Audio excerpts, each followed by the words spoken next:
How to log in into the Nordstrom Employee Portal. Welcome to the channel and let's start with a tutorial. Launch a browser that you prefer on your PC.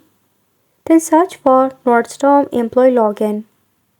You have to go ahead and select the second option, that is My Nordstrom - sign in to your account, and wait for it to load.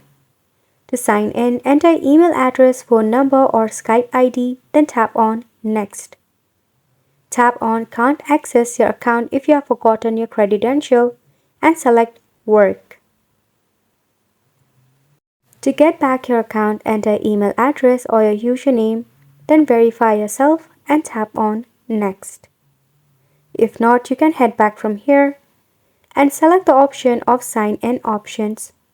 You can sign in using your face, fingerprint, PIN or security key, or just sign in with a GitHub. If you select your biometrics, you have to firstly make sure you have entered one, and also make sure that your PC supports such feature as well. If you face any problem regarding the login, first and foremost check for your Wi-Fi connection. Then check if the portal is available for your region or not. Those might be some of the case why you cannot actually log in into your employee portal. And that's a wrap for this video as well. I hope you found this video informative to you.